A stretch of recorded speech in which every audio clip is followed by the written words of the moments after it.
Future of supply chain is calling. Are you ready to answer the challenge?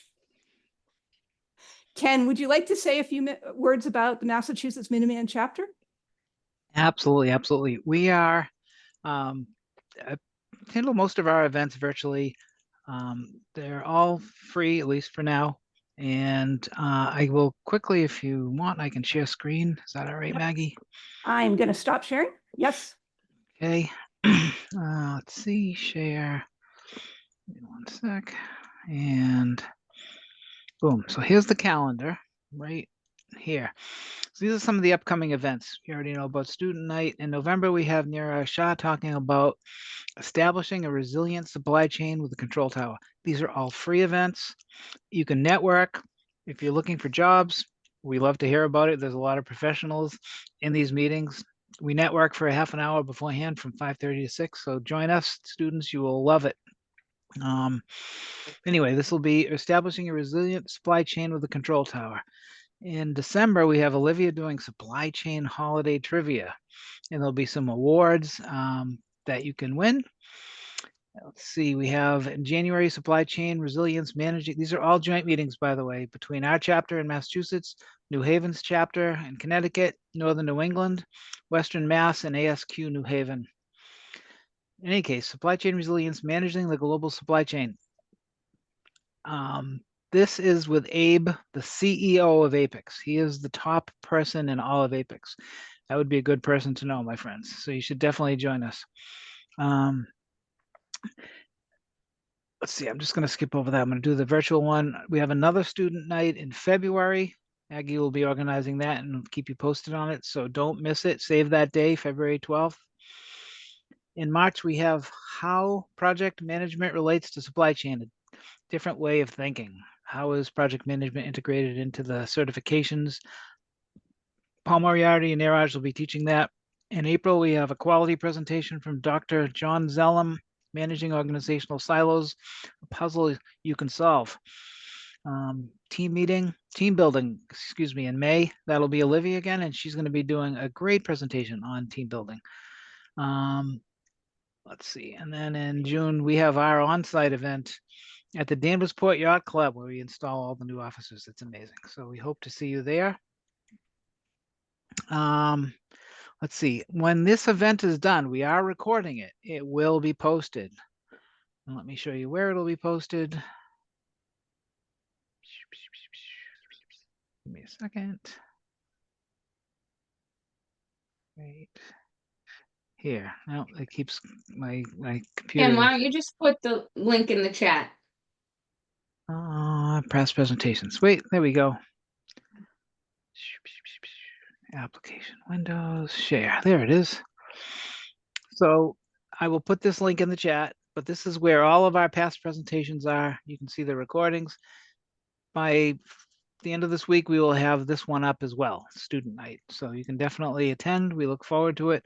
Also, the Massachusetts chapter, as does New Haven and all the other chapters, we all offer classes, CPIM, CSCP, by some great instructors. So if you want to learn and get certified, see us wherever you're near. If you're near Massachusetts, hit me up. If you're near Connecticut, hit Olivia up. And the last thing is we can always use board members. So if anyone would like to volunteer to be considered as a board member candidate, if you're near Massachusetts, hit me up. If you're near Connecticut, hit Olivia up. And that's it. So in terms of president's stuff, I would turn it over to Olivia for a second, and I'm sure you have some good stuff for Connecticut. Go ahead, buddy. So as Ken mentioned, we do all of our monthly PDMs together. One thing I challenge all of you to do, because you are part of our community, is if there is a certain topic you would like to see covered, we are currently finishing up our planning for the 2025-2026 program year. So if there is a topic you would like, please put it in the chat, and we will, at our next strategy meeting, incorporate that into the 2025-2026 events. So we really do appreciate your guys' engagement and input because we serve you. And then, as Ken mentioned, we offer educational certifications. So that, which you will hear about tonight as well, really does help your career growth out of school and continuously throughout your career. So if you haven't started thinking about them, I would really take time to consider them. And the ASEM New Haven chapter does offer them virtually with the one-on-one with the tutor, in class sessions, or in person. And yeah, that's all I have at this time. Thank you, Olivia. That was awesome. And by the way, also at the end, towards the end of this, I will be posting a link to the official survey at the end, as well as a certificate to prove you attended this to your class teacher, if instructor, professor, if you're getting extra credit, or if you need it for certification. We have a certificate. I will post the link for both of those in the chat towards the end because we want you to stay. So there you go. So that's it. Now back to Maggie. Thanks, Ken. All right. I am thrilled to introduce our keynote speaker for tonight, Hayden Van Steenberg. Hayden is a 2024 graduate of the top-ranked supply chain management program at Oregon State University, and he's already making waves in the industry. In his first supply chain role, Hayden is serving as a sourcing coordinator, putting his academic excellence and passion for the field into practice. But Hayden's impact extends far beyond his day job. He's a true leader in the supply chain community, serving as an ASCM chapter member in both Portland and North Carolina, and he was a leader in his school supply chain club for all 4 years of his undergrad. Ladies and gentlemen, please join me in giving a warm welcome to Hayden Van Steenberg. Oh my gosh, thank you, Maggie. That's a lot. Yeah, thank you. That's really nice. Well, it's good to see everyone today. I'll just get straight to it and share my screen. So as you can see here, we have some Deschutes beer in the background of this photo. That's me at a brewery. Or sorry, that's me at Columbia Distributing, which does distribution of beers. So that was one supply chain tour that I did back when I was the president of Supply Chain Club. Don't fight me on other beers because Deschutes is the best brand. But I'll get straight into my presentation. So name's Hayden. I live and breathe supply chain. When people hear Hayden Van Steenberg, they think of supply chain operations, maximize efficiency, and reduce costs. And this guy is a little weird, but at least he's smiling all the time, so he's okay. So today I want to share with you the journey that I've been through, and hopefully the decisions that I made can impact your decisions for advice. So my journey started in 2020 during COVID, March. I'm going to get straight into it. Being blunt, I was depressed. I did not know what I wanted to do, wasn't happy.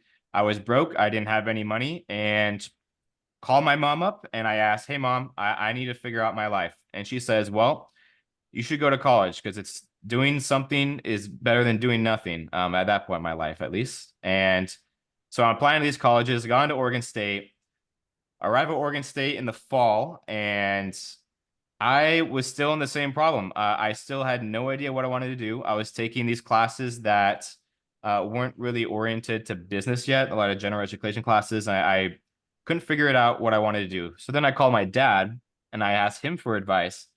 And he said, well, let's sit down and actually figure out what you like to do and what you're good at. So I showed him what I'm good at, and that is I am a very organized person and I love efficiency. So this is a meal plan that I forecast every 2 weeks. And this to the right is my like SOP, which is like standard operating procedure binder of recipes that I have. The reason why it's scheduled every 2 weeks, my recipe book is in 4 sections, and every section has ingredients that are very similar to each other, all the meals. So like stir fry, beef stew, and chicken noodle soup all have carrots in it. So I'm going to go to Costco and I'm going to purchase carrots in bulk. I love being efficient, and I love like not having to go to the grocery store often. So if I am able to go once every 2 weeks, it's like, so that's the first part. And then I showed my dad on my wall, I write like a process for my morning routine and then also my evening routine.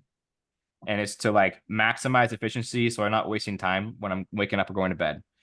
And after showing my dad this, he's like, okay, like supply chain and operations, like you should try it. You should definitely try it out. So I'm like, okay, never really heard of supply chain before. So freshman year, I emailed the department leader for supply chain at my university, and he's this old guy that's like in his 70s, CEO of multiple companies. His name is Gary, and he tells me three things that I'll never forget. He said, business administration majors do not get jobs after college. He told me, always keep your options open, and you should consider the supply chain club. Business administration majors, there is no such job as business admin after college. So I highly recommend that you choose a specific major. Always keep your options open. Although like I wanted to pursue supply chain, like that's the route that I wanted to really try. I'm going to go for it, but I want to sit in on other business classes and see what they're doing. It's always good to keep your options open. Never ever say like, I don't know what I want to do. Keeping your options open sounds 100 times better, and it's a better mindset to have. And then, so yeah, the following week after that call, I joined the supply chain club. First meeting, they're like, we're going to have elections next week, and we're looking for a vice president. So I'm like, what if I just ran for vice president?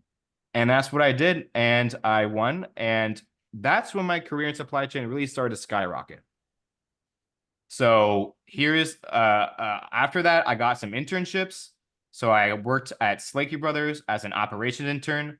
All you need to know here is I did warehouse management, logistics, like fleet management. Internship was great. It was logistics focused. I then worked at Lamentum as supply chain inventory planner intern.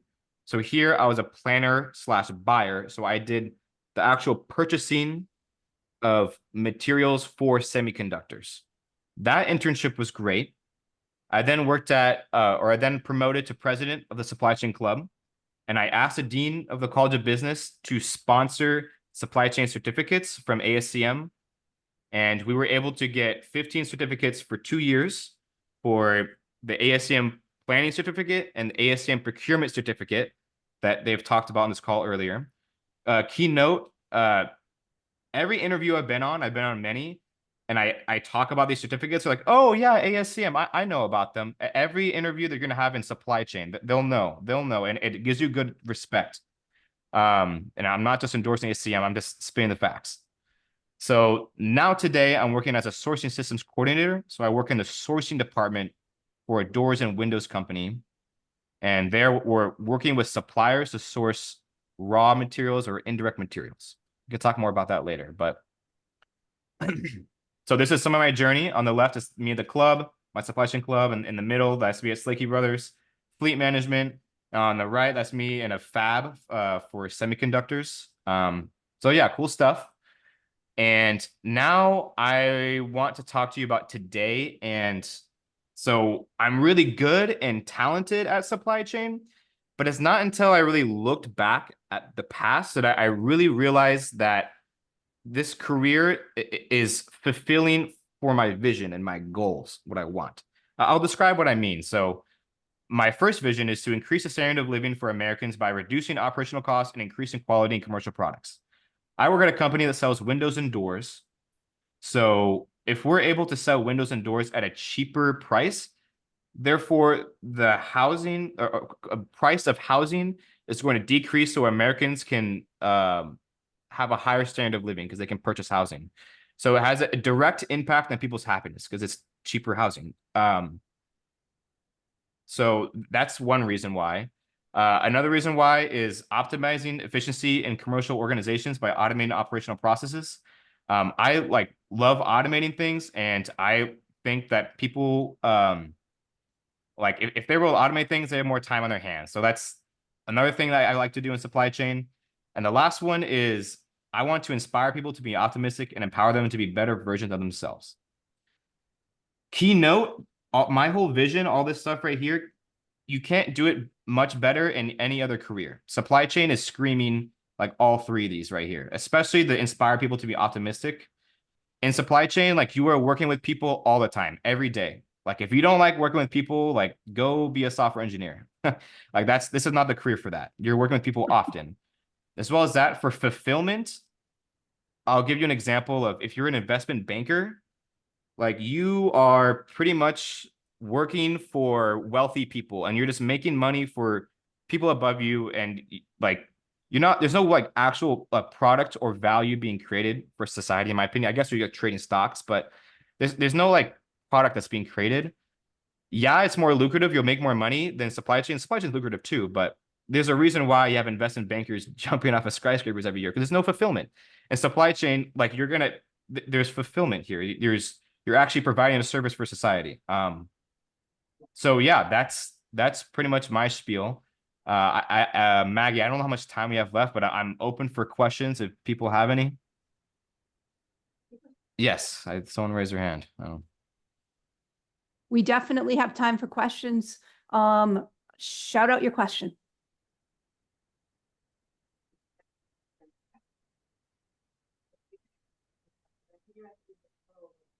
Sorry, we're having trouble hearing you. Could you turn up the sound on your computer a little?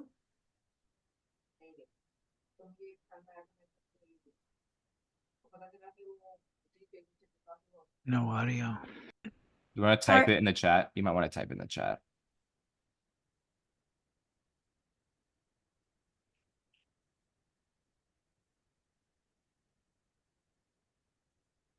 What made you decide on that particular position, like sourcing particular? Yeah, that's a good question. So, Elaine, I hope I said that right. So I actually I'm gonna be pretty blunt. Like you don't really know. It's kind of hard to describe like what you want to do in supply chain. And it's hard to like tell someone like you should do this in supply chain. The supply chain is big. There's a lot of departments, and for me personally, I had a goal like after like really choosing supply chain is like I'm gonna learn everything. I'm gonna learn and try everything in supply chain. So I'm gonna do all the departments. So that's why in my presentation I had like I might have skipped it. Hold on. I had worked at like logistics, and then I did planner buyer role, and then now I want to try something new. So I did sourcing. And to answer your question for sourcing, it's like what I consider the most lucrative thing in supply chain. Also, it's very strategical, but it is higher pressure, because if you mess up in sourcing, if you made a mistake and suppliers didn't come through, whatever, then the company the company is on your back, if that makes sense. So you're really carrying the company in this role. But that's something I want to try. So I maybe I didn't answer your question best, but if good advice for you is to do what I did and try like everything in supply chain, like just do the planner, buyer, logistics, fleet management, all that stuff. Demand forecasting. Thank you. Yeah.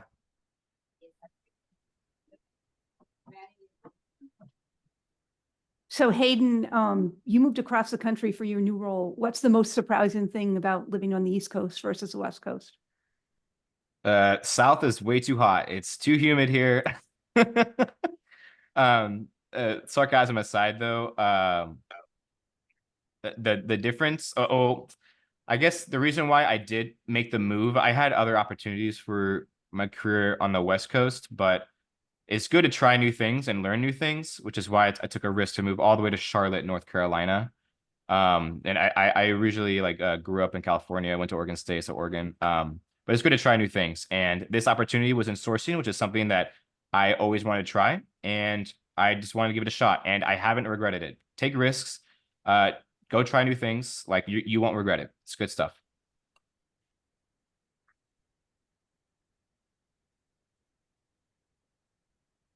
Is there a question in chat? I can't see. I don't know. Not yet. No, I don't Not think yet. anything. Does anybody else have any questions for Hayden? And if questions come up later, feel free to drop them in the chat. Feel free to speak up whenever we get to a pause. And we can move on to our first activity of the night. Okay. All right, everybody gather around. I want to take you on a journey through the incredible story about how one man revolutionized the fast food industry and in the process transformed the very nature of supply chain. Now, I'm sure many of you are familiar with the McDonald's empire we know today, those golden arches, the Big Macs, and the fries that hit the spot every time, or not. Maybe you really love to hate it. But do you know the backstory? The tale of a humble milkshake mixer salesman named Ray Kroc stumbled on a small burger joint in California and saw the potential to build something truly groundbreaking. This is a story that's brilliantly captured in the film The Founder. And after our night tonight, you might want to watch that movie, impress your friends and family with what you've learned about the supply chain observations about this movie.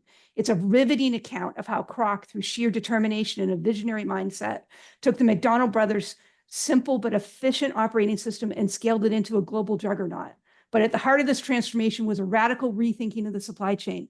You see, the McDonald brothers had already pioneered a revolutionary approach to food preparation and delivery. By standardizing their menus, streamlining their kitchen operations, and focusing on speed and consistency, they had a model that was not only profitable, but immensely scalable, which is the dream, especially in the restaurant industry. And it was this model that Kroc recognized as the key to unlocking McDonald's true potential.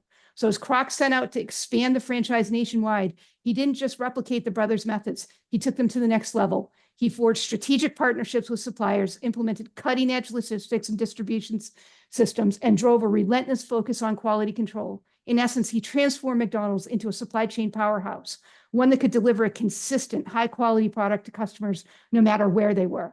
Now, I don't want to spoil the whole movie for you, but let's just say Kroc's vision and his ability to revolutionize the supply chain is what ultimately allowed McDonald's to become the global juggernaut we know and love today. It's a story of innovation, determination, and the power of rethinking the way we do business. So with that as our backdrop, let's dive into the evolution of the McDonald's supply chain and explore how this iconic company managed to transform the fast food industry from the ground up. Who's ready to learn something new? Okay, so I'm going to share my screen. And what we have up on the screen. Maggie, The Yes. Founder is on Netflix. I just looked it up. So It is. It's a really great movie. awesome. And All so right, we have sorry. so we have an exercise. We're going to dive into this in a little bit more detail. We're going to look at this not as a movie consumer, but as supply chain enthusiasts. So in this first exercise here, you can see a picture of how it actually used to be when you go out for fast food in the 1950s. There was China. You waited, a waiter would come to your door, and it might take anywhere between 20 minutes and 2 hours to get your lunch. So a completely different experience from what we have today. And what you see here is in the opening scene of The Founder, the surprise that Ray is experiencing when he picks up a burger that is prepared in only minutes, and it's a very, very high quality. So I'm going to need some help with this exercise. So I want people to shout out as we get to the blanks in this exercise. So The Founder tells the story of how McDonald's Corporation grew from a single family-run business in San Bernardino, California, to a global enterprise with over 41,000 locations. In every business, there are order qualifiers and order winners, and they can be classified as quality, speed, dependability, reliability, flexibility, and cost. Every single business has this. In this opening scene, Ray Kroc is surprised by both the, what do we think the answer is? Speed is probably one. Speed. Yep. Speed. You are correct. And Quality. yeah, and the quality of the hamburger that he buys. So, question for people that are in the meeting in 2024, what new products have been launched that are order winners for you? So, what's something new that you saw and you bought?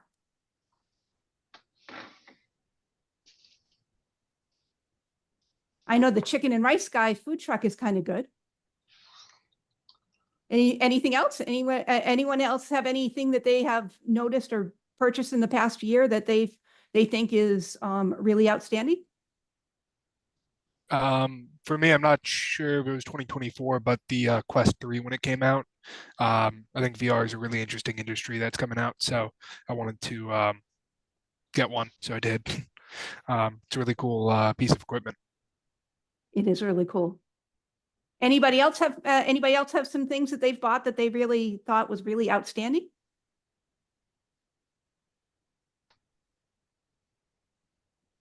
Okay, so we'll go on to the next part of the exercise here. And here what we say is Ray was intrigued by the success of this venture and noticed right away the business was different than others. There were no servers to come to his car and take his order. That didn't happen in the 1950s. Instead, customers got out of their car and waited in line at the counter. The menu was also very limited. Again, something not done in the 1950s, which meant that very little food was wasted. In other words, cha-ching, cha-ching, they made a lot of money. McDonald's advertised a 15-cent burger. The restaurant was very competitive on. Price. I see someone talking with they've got themselves on mute. So take yourself off mute, please. Competitive on the price aspect. Yep. So we've got cost, entertainment, or variety. What do you think they were? What do you think they were competitive on? The cost. Cost. Very, very good. In addition, with the use of paper wrappers and paper bags, customers were free to eat their sandwich and fries while driving. Can you imagine a time when that just wasn't even a possibility? I bet you never even considered that there would be a life without that. McDonald's changed the value proposition of fast food. In 2024, we often see entrepreneurs develop a following with an innovative, limited menu on. Where do we see entrepreneurs in the food industry most often? Food trucks. Yes, food trucks. And what are some good examples of food trucks around where you live? Or have any of you seen some of the food truck shows that are on TV? We see them at weddings all the time now. Yeah, yeah. Yeah. Okay, so we'll go to the next. Sorry to jump in late, but I was probably 4 years ago. I had a grilled cheese off a food truck, and it was gourmet. This was not like if I made it at home, I wouldn't have taken the time that these folks made it took in the truck. Yeah, so yeah, they really step up the game. Yeah. I wonder if it was Roxy's. Might have been. It was in Westboro, Mass. So it might have been. Yeah, it might have been. Yeah. And every once in a while they have these food truck festivals where you can go and there's just all kinds of food trucks around all the time. If you're out late at night, if you're going to the bar, there's food trucks around. So it's every time you see one of them, you think, well, this is an entrepreneur that's developing a following with a hope of scaling up at some point in the future. Yeah. You know, now McDonald's had a winning formula. Ray met with the owners and learned that there was a very, very methodical approach to their innovations. Rare in the restaurant industry at that point in time. And those innovations allowed the business to scale up without adding cost. The goal that the McDonald's brothers set for their team was to serve every customer within 30 seconds, which was revolutionary at the time. No other restaurant could provide a high quality burger at a good price so quickly. When Ray took a tour of the operations, we see elements of what is now commonly referred to as lean or the Toyota production system. Has anyone heard of that? Raise your hand. Yep, I see a couple people with their hands up. Now, you need some help again with this next paragraph.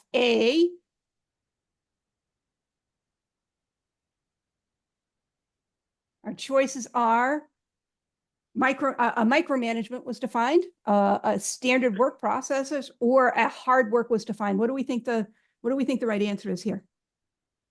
Standard work process. Yep, standard work process was defined and refined. In addition, significant changes to the flow of work was thoroughly tested out. Now, I'm not sure if everybody's ever heard of this word before, so we're going to mention it. It was thoroughly tested out by winging it, by playing games, or by a Kaizen. Has anyone ever heard of the term Kaizen? Kaizen event. Yep. Yep. So it's a focused improvement event. So what they did, and you can see up here in the upper right-hand corner, they simulated the layout of the restaurant when they were considering changing it.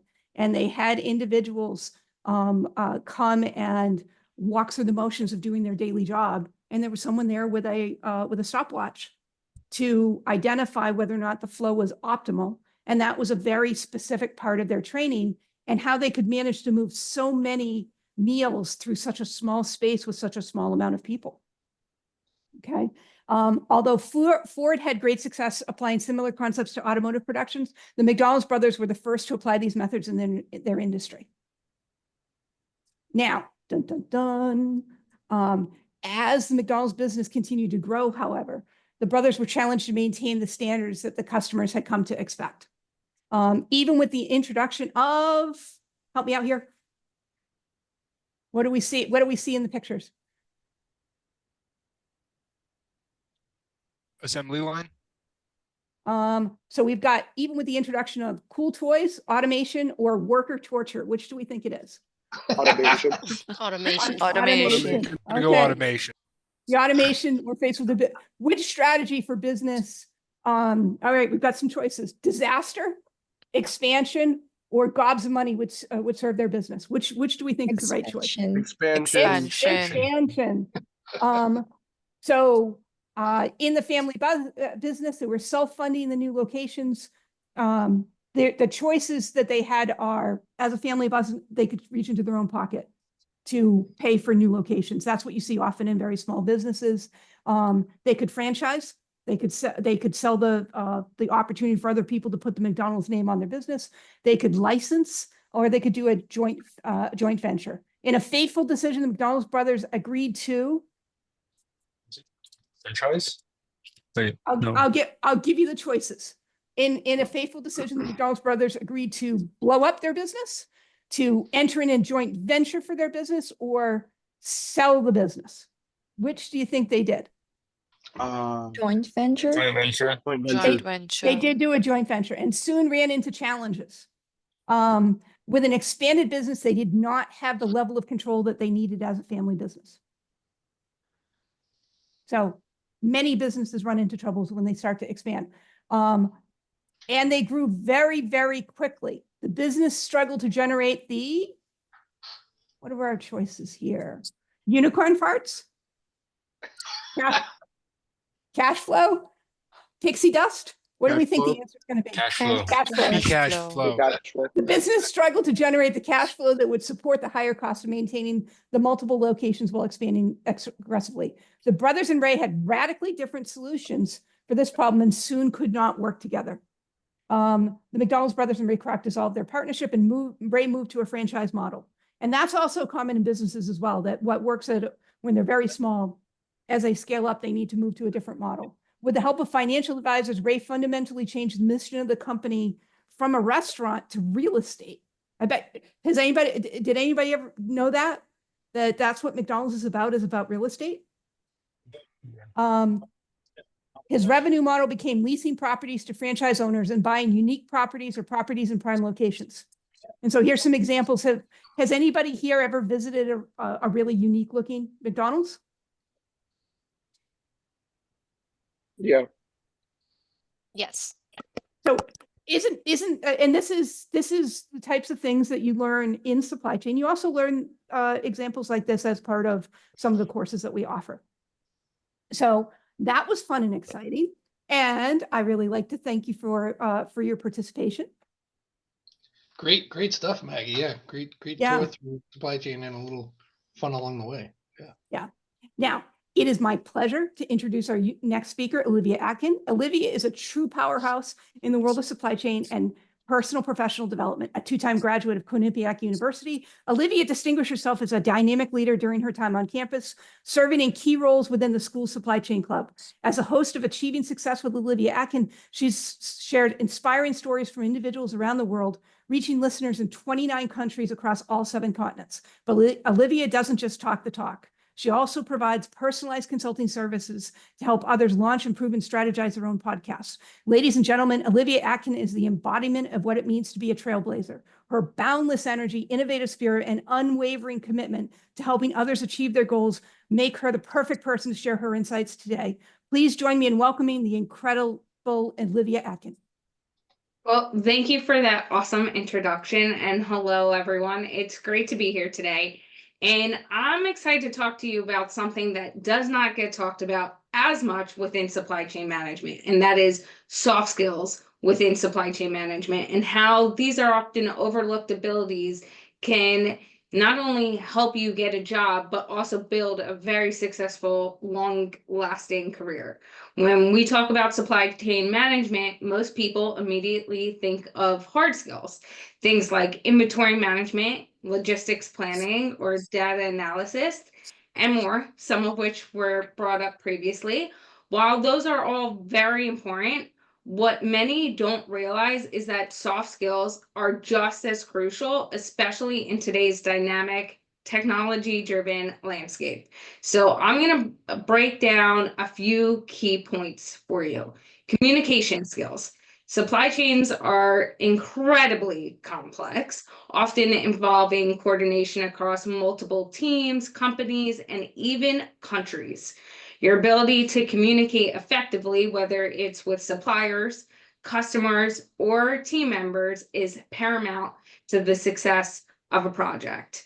Clear, concise communication can help to avoid misunderstandings, ensure that everyone is on the same page, and keep the flow of goods and information moving very smoothly. Whether you're writing an email, leading a meeting, or negotiating a contract, strong communication builds trust and efficiency. The second skill I want to go over is adaptability and problem solving. This is something that in supply chain, no matter the aspect you're in, you will be dealing with this on a day-to-day basis. And if you've been studying supply chain, you know that things don't often go as planned, whether it's a shipment delay, a sudden spike in demand, or a supply chain shortage, or what we've recently seen in the news with the Delaware Bridge collapsing, that bridge will take 4 years to rebuild, but it only took 72 days for the supply chain to be disrupted and then put back together, or what you're seeing happening in Florida right now. And so being adaptive and solution oriented is very important. Employers look for candidates who can think on their feet and quickly come up with the creative solutions when problems arise. For example, when I did mention the Delaware Bridge collapsing, what the government worked with the local ports to figure out what ships were coming into that port, where they can disperse nearby, that wouldn't create a bottleneck situation, and then still get it where it needed to be effectively. And demonstrating that you can stay calm and collected in the face of challenges will set you apart in interviews and on the job. A lot of people in interviews especially will ask you, what is the biggest problem you faced? How did you solve that problem? And why they're asking that question is simply to see how you handled the situation and what you learned from it as well. The third skill I want to bring up is collaboration and teamwork. Supply chain management is a team sport. You'll be working with people from various departments like finance, sales, and IT, as well as external partners like logistics providers and manufacturers. The ability to collaborate across teams is crucial. This means not only working well with others, but also understanding different perspectives and aligning them toward a common goal. Employers are looking for team players who can contribute and collaborate efficiently in their work environment. The fourth, and almost to the end, is the emotional intelligence aspect of things. This might sound like a buzzword, but emotional intelligence is much more important than ever in today's workplace. EQ is about understanding your own emotions and those of others, which help you manage relationships more effectively. Whether you're leading a team or working as part of one, your ability to emphasize and listen and respond appropriately will make key differences in how the team unifies together, how they problem solve, how you collaborate, and much more. As well as high EQ also helps in negotiation, conflict resolution, and managing stress, all of which are everyday aspects in the supply chain roles that you might go into. And the last key thing I want to bring up today, soft skill wise, is attention to detail and time management. In supply chain management, even small errors can have huge consequences. Employees are looking for candidates who can stay organized and pay attention to details. I remember when I started working at Lockheed Martin, I was not trained properly. And this goes back to one of the soft skills, communication. I was not given a step-by-step process. And I did not realize that not hitting a certain button, which I did not pay attention to that step because I did not think I needed to do it, caused a $2 million upset in one day. And it was the end of the month. So luckily I worked with the sales department and everyone else who had to send out bills the next day. And we were able to get the planning back on track to be able to bill that $2 million and not really have that time deficit issue. But that was partially because everyone manages their time so well at Lockheed that we had the time to go, oh, there's a red flag in our system. Why is that red flag? And communicate with the right people. So time management is another critical soft skill, being able to prioritize those tasks, meet deadlines, like I just said, and juggle multiple projects efficiently while will make you invaluable to the company. Leveraging these skills to get a job, right? So all of us on this call, I'm assuming you're in school, you want to leave school, and you want to get that job. And so now that we've covered some of the essential soft skills, how can you leverage them to land that first job in supply chain management? So highlight your soft skills on your resume and in your interviews. Don't just list hard skills, include those soft skills. Where do you include those soft skills? On your cover letter. So always create that cover letter. For example, if you worked on a team project, talked about how you've communicated effectively and solved problems together. Network and build relationships. This ties back to communication and collaboration. Attend industry events like you're doing right now. Keep attending them. Join supply chain organizations and school organizations as well, because a lot of times the school will funnel you into local chapters and you get to network even more. And reach out to professionals in the field.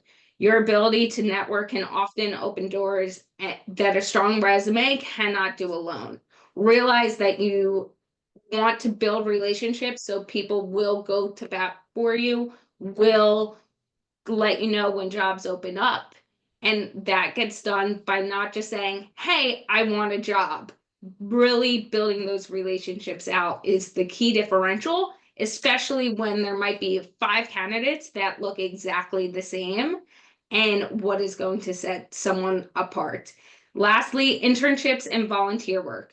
Employers love candidates with real world experience. Even if it's a small role, take on opportunities where you can practice those soft skills in supply chain context and be ready to discuss them during a job interview. Soft skills might seem intangible compared to the technical knowledge you gain in your supply chain courses, but they are the glue that holds everything together. Companies don't just want someone who can crunch numbers. They want someone who can communicate, adapt, lead, and work well with others. So as you prepare to enter into the workforce, remember, your soft skills are what will make you stand out, get hired, and ultimately succeed in your career. Thank you, and I wish you all the best as you move forward in your supply chain journey.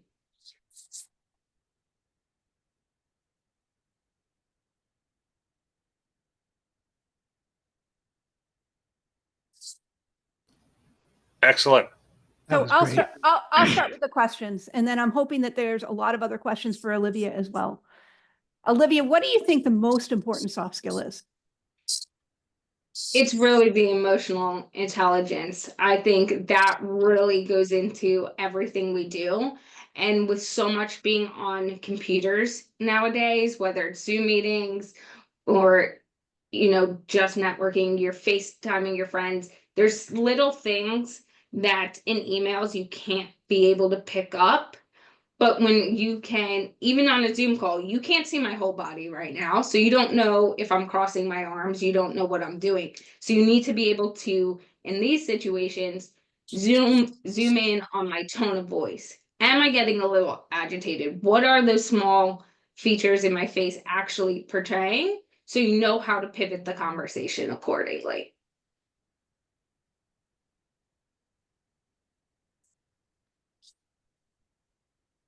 Mint, I think I Any- saw you raising your hand earlier. Do you have a question? No, I was sneezing, sorry. Oh, okay. Is there any other questions? Because I know a lot of times everyone really presses on the hard skills, but the amount of individuals in different careers from all over the world that are no longer really focusing on those hard skills you learn in college and are really focusing on those soft skills because their perspective is not every company is going to use the same software system. Not every company is going to use the same process and procedure. If they could teach you and you're teachable, they will still give you a chance. But they need to see those soft skills put into place. And some of that is being able to communicate with different types of people, being able to really work in a team, use your voice to actually advocate for what you believe in and not just say, yes, we'll do it. Yes, we'll get it done. And make sure that you understand the fact that you need to be able to leverage those tools. And how can you leverage the tools? Because more and more companies are putting into AI systems, different platforms like Tableau that can build out charts automatically. But you need to know how to leverage those things to actually get the role now.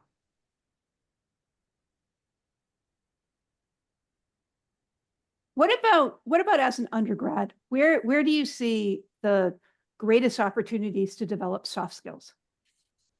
It's really right on campus without having to leave maybe your dorm room every single day and drive hours to get a job, because I know some people do that.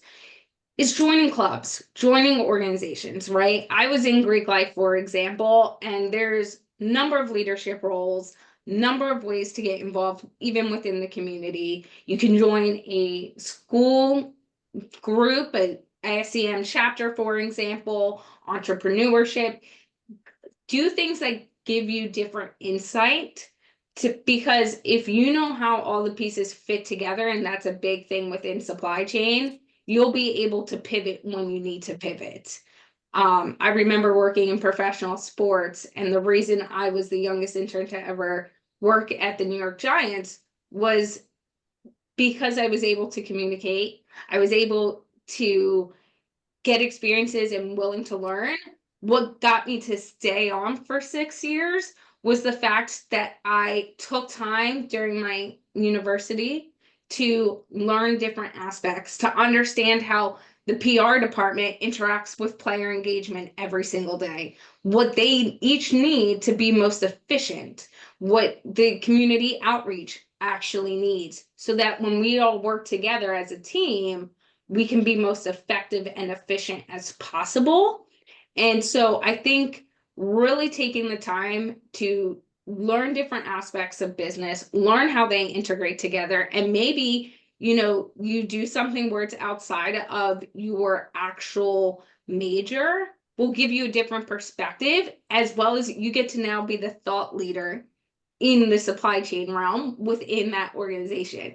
Are you optimizing processes and procedures? That is a very big thing that I talk to business owners all the time about, which is a very big supply chain thing. You need efficient processes and procedures in place, and that stops them from growing both personally and professionally. So become a thought leader, become that individual that gets involved, because not only will that show you're willing to go above and beyond your role to better yourself, but also better the company that you're working for. It gives you the ability to really get exposure to different people, because everyone has their network. And when you build relationships, people will go to bat for you. The amount of people that have come to me asking me for different jobs who I don't know from a hole in a wall, never get anywhere. The amount of people who I've built relationships with, and then I hear they're having trouble getting a job, I help them land that job very quickly because my own reputation I've built with other people has gained trust, has gained that loyalty. So that's a very big thing as well. I'd like to go out on a limb here. Are you with Go me? for it. Yes, go. Considering professional communications in the area of soft skills was exactly what I was teaching at UMass Lowell, I'm going to challenge all of us because notice I'm looking at your larger picture on my screen right now. I'm looking at the group of people that I'm talking to. It doesn't look like I'm talking to anybody. What does it look like now? Am I talking to my audience now? Do you see a difference between this and talking to my audience? It is extremely difficult to talk to your camera and not talk to the faces of the people on the screen. But how much more of a connection do I have with you when I pause and I speak directly into your eyes? There's a challenge for all of you if you want to connect more with your audiences in Zoom. I love it. And thank you for sharing that insight.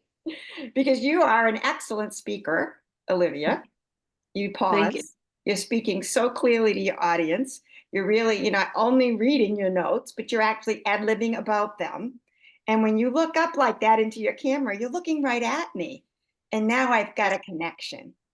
So think of when your president is on this television screen and having to look directly at the camera so that he's looking into the American people's eyes. Makes a big difference. I love it. And that's a great example. And I think it's so important to realize that is one of the hardest things. I talk into cameras all day long, guys. This is something I even, I have two big screens in front of me. My camera's kind of in the middle. But when I want to look at you, half the time, instinctively, your body goes to turn to the screen. So it is something, and a lot of soft skills are not something you just check a box off. You continuously work on it. You have to get in your habits. And there could be times that you're not in front of a screen and you have to be able to make sure you're looking at people, you're engaging with the room, looking all over. When I did my TED Talk, that was one thing. You didn't, some people go, okay, well, you might have a teleprompter. You don't have anything.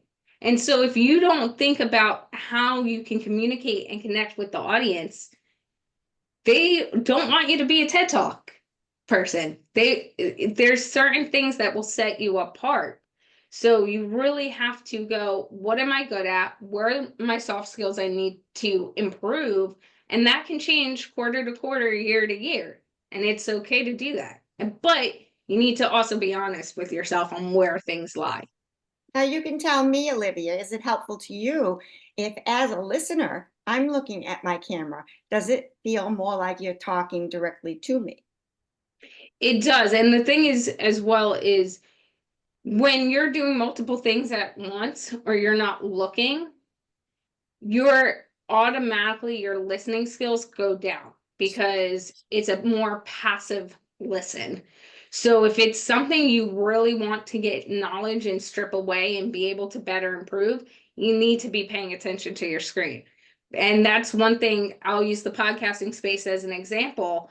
There's a intake this past two quarters of people becoming what they call passive listeners, which means they are multitasking on their computer. It's not just, hey, I'm driving to work and I'm listening to this podcast. It's they're working all day. And how do you make sure that information they're able to retain it? And one of those ways is putting in different sounds, changing the tone of your voice, emphasizing certain things really makes moments stick out to people. And smiling, which you do so well. Thank you.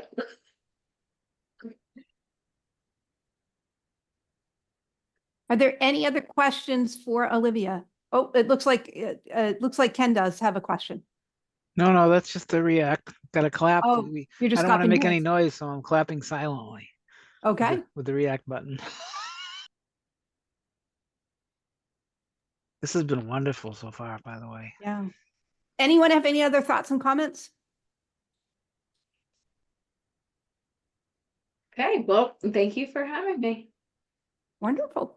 Okay, so it is now my pleasure to introduce our final speaker of the evening, Adam Arnold.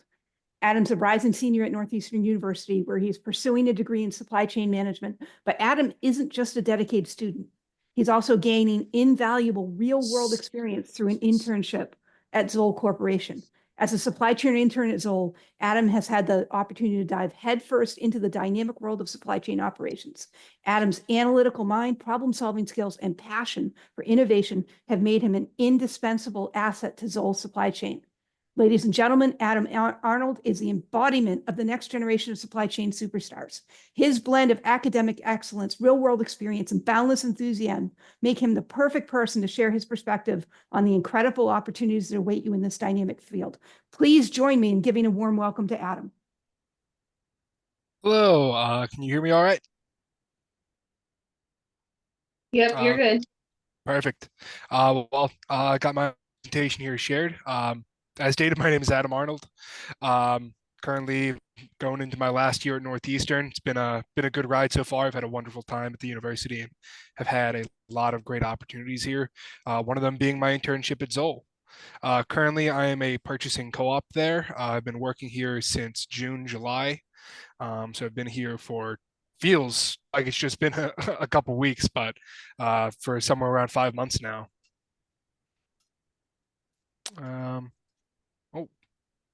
Sorry. My PowerPoint messed up here.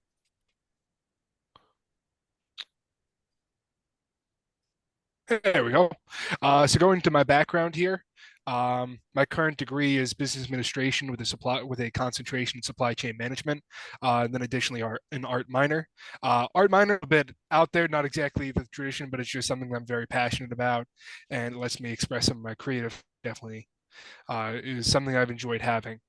As for previous experience, my internship at Zoll is my second one. Last year, I worked at which is an MIT startup in Somerville.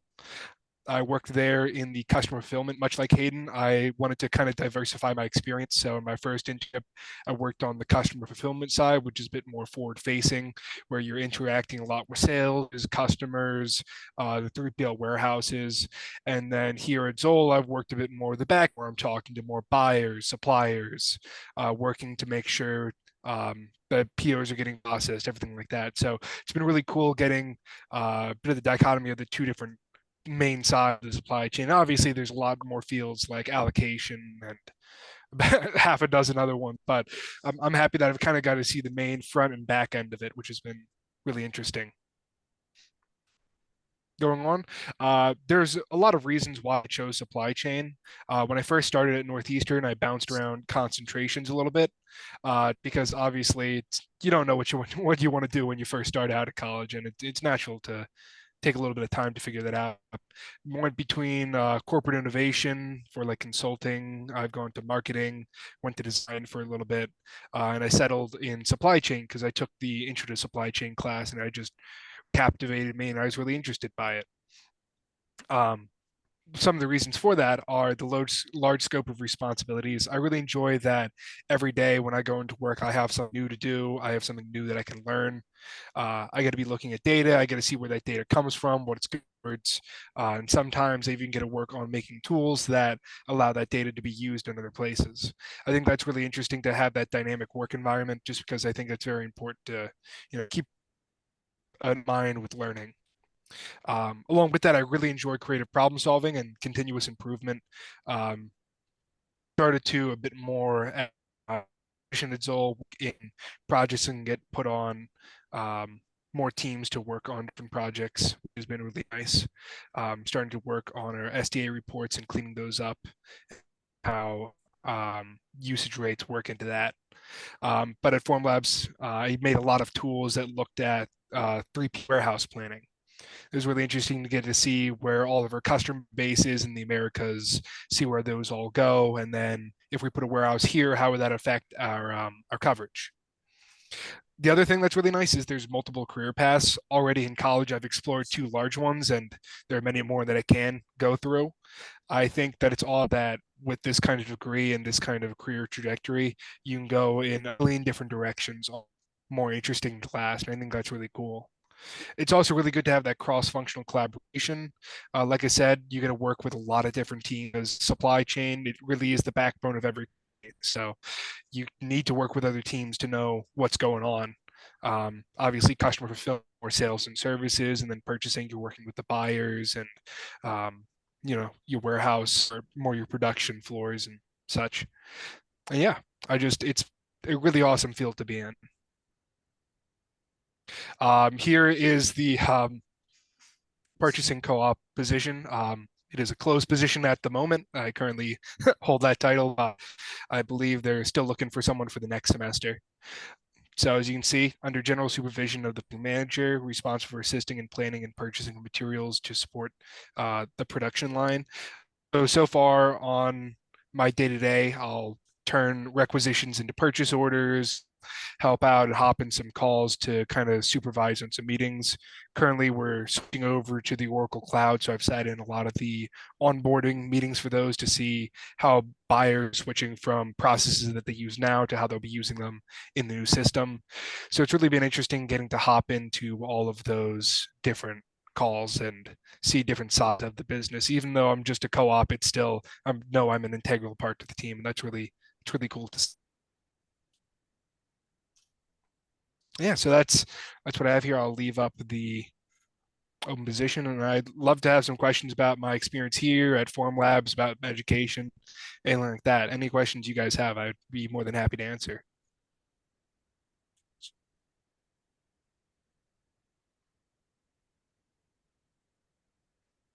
See some hands? Yep, I see Beth has her hand up. Hey, so I was kind of like recently curious about medical field, like supply chain medical field. I'm just curious what made you choose to like have a career in this field? And do you need to take any classes, like health classes in order to get to that position? So for me, with my supply chain concentration, it covers a wide of different courses. I've done some abroad courses as well that kind of helped me expand my horizons, like this last abroad for a month with a course Northeastern offers, where I got to see global supply chain and sustainability. And that doesn't apply as much to the medical field, but it does give me a bit more of a wider range. There is one supply chain class I plan to take next semester, as long as it's being offered, that is specific to the health industry. But really, the industry is something I kind of fell into. Formlabs, my first co-op, while not a medical industry, do work with dental works a lot and prosthetics. So I kind of started out there, and then I kind of connected with Zoll a bit. I got to dive it more into a very medical company. And it's been really cool to get to see how that all works. And just, it's nice knowing that the company is doing good. Obviously, some companies, they're not the most virtuous, but I know Zoll is something that has a really good mission. It just makes me more excited to work there and really help towards that mission. Yeah, thank you. Also, you mentioned you study abroad. What was that? You cut out for me. Oh, sorry. Also, like you mentioned, you've been like a study abroad program. Yes, that's correct. I did a semester in Rome where that was less supply chain. It was more my art minor that I took there. And then this last summer I was in France, Toulouse, where I took a global supply chain and then a sustainability in supply chain. It's really cool. Got to tour a lot of factories. Got to tour a brewing distillery. We went on a bunch of different company visits, which was really neat to see supply chain working around the world. Yeah. Oh, that's very good to know. Thank you so much. Of course. I definitely say if your school offers an abroad program, it's definitely worth to travel. Now, as a student, it's the best time. Cool. Any other questions? I had a question. I don't know if you can hear me. Yep, we can hear you. Yeah. Sorry about that. I'm kind of driving, but I did want to ask, how do you like it so far? I've just kind of been kind of in and out. My phone signal's kind of been a little iffy, but how do you like it so far? And can you see yourself doing this for the rest of your life, kind of a thing, or? And to clarify, Zoll for supply chain purchasing, just to be specific. You're cutting in and out a little bit for me. Pretty much for pretty much everything. I definitely say that I would like to stay in the medical field. I think it's something that it's never going away, and it's just a really important industry to be in. Obviously, if supply chain around the medical field fails, that's something that puts hundreds, thousands, millions of people at risk. Like obviously when COVID hit and the supply chain was drastically changed and there weren't enough COVID testing kits, there weren't enough masks, there weren't enough gloves, sanitation, hand sanitizer, that drastically impacted people's health and well-being. That's something that if I can even help a little bit, I'd like to help.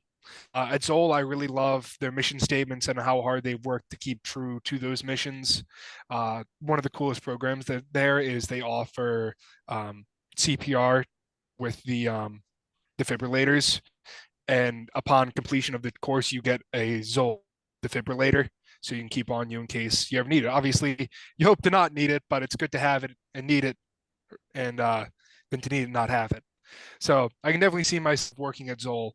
I'd like to stay on there as much as possible. And then as for supply chain in general, I think this supply chain's my home. I bounce around a lot of concentrations trying to find what I like and what I want to do. And I think operations, efficiency, anything like that is definitely where I want to be.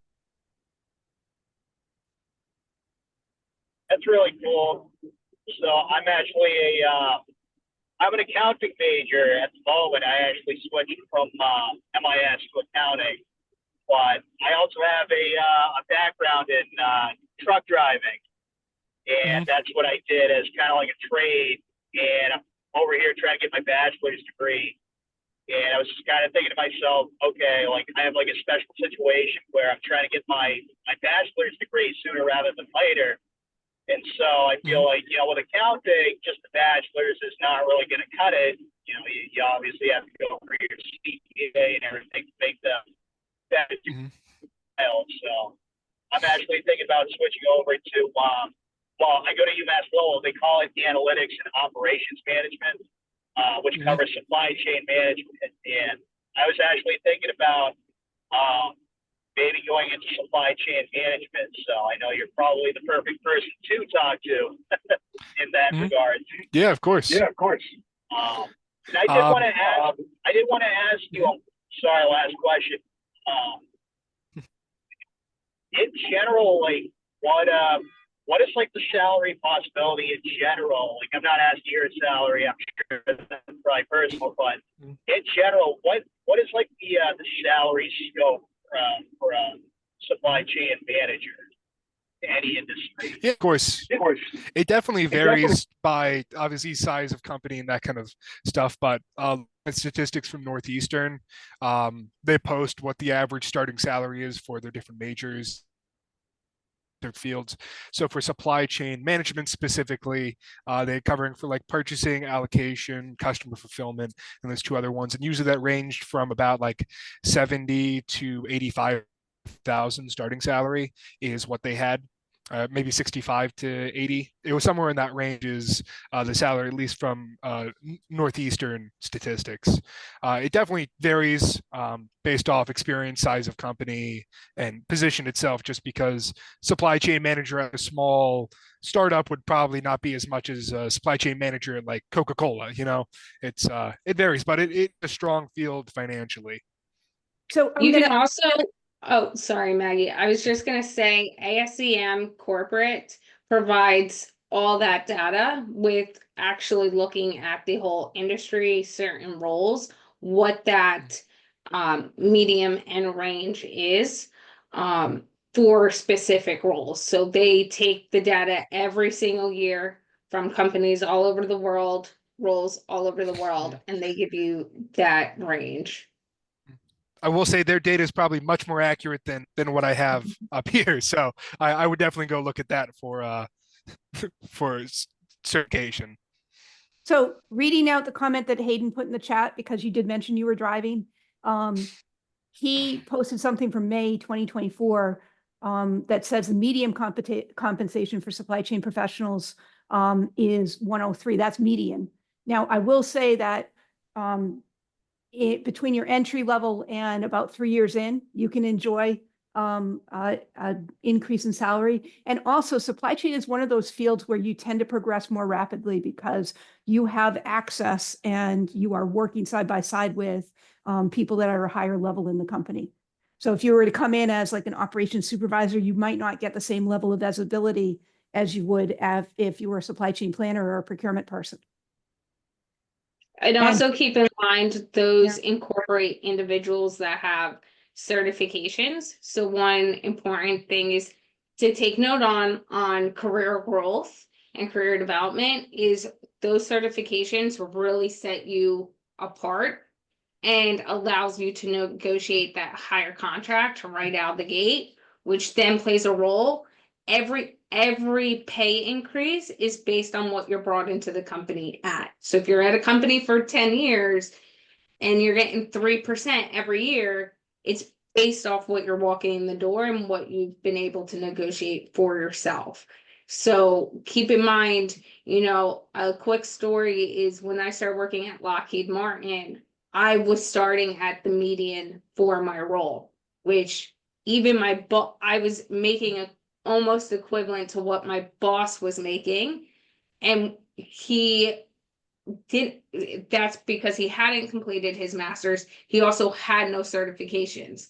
I walked in the door with my master's and a handful of certifications that leveraged my experience outside of supply chain to actually show my knowledge. So a big thing they look at is those certifications, and that can boost you right out the gates, not just in trying to land the job, but actual career growth to hit more of that median, because that median is also encompassing people of all different levels as well.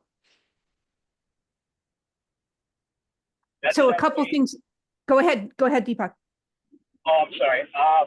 Yeah, no, I was going to say that sounds that's really good info. My ultimate career goal is to get a career where I can get the scope to make, you know, 6 figures. Like obviously not right off the bat, fresh out of school, but you know, in like 3 to 5 years, if that's possible, then yeah, kind of sign me up. And just like I have this discussion a lot with young professionals, so I do want to make it clear when we're talking about money is it's a very, very, very slim individual that will walk out of college and get that 6 figures, especially with where corporate is now. You're looking more towards that $60,000 range in supply chain. And this is something we recently were discussing. I also sit on the international board for ASEM, and this was a discussion at our recent conference within the board is these top companies, especially with the mass layoffs, that's where they're thinking. So anyone who's now getting this idea that they're going, and Deepak, I like how you said that you like, do not get a false realization from this conversation that you are gonna go in and get that first job and it's going to be over 6 figures. That is very slim, especially where the industry is going. But you can put yourself in the best position by leveraging those different skills that you have to get closer to that. And Deepak, what I would say for you specifically is you already come with so much experience. It might not be in supply chain, and this is something I went through. Might not be within supply chain, but really think about how all of your past experiences and what you're doing can be used in a supply chain setting. Because if you leverage that in interviews and in your resumes and things like that, you can very much get a higher level job because you've been working for so long. So think about that. Absolutely for sure. I think, yeah, my expertise in trucking, I've been kind of in like the construction side of trucking. So I've driven dump trucks and everything like that and hauled like bulk materials, such as asphalt and like gravel and stuff like that that construction companies need, you know, to build whatever they're building. And so thinking about that, you know, maybe one of the asphalt companies, like I know they all need the raw materials to make, you know, said asphalt, such as, you know, the little But stove. you also just mentioned something that I want you to think about. You drive the parts that the construction individuals in those companies need. So when your day is planned, even, you know, when hiccups might happen, there's other construction on the road or there's bad weather. How do you pivot your day to still make sure you're meeting the deadlines where you want to go, especially when one thing I know with certain truckers and their long drives is taking into account how many hours you can actually be driving at one time. So that is something when we talk about logistics, when we talk about time management, when we talk about planning, all of those things you're doing, driving trucks play a role, and you've had to do those, whether it's consciously or subconsciously, all this time. So, and those are all aspects of supply chain. I think switching over to this major would definitely put me right at home. Wonderful. Are there any more questions for any one of the speakers? And don't be shy. We have plenty of time for questions.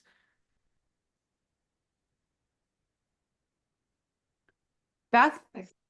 Yeah, so actually I just think of another question for Olivia, because like you mentioned the communication skill, and I feel like that is what I need to work on the most.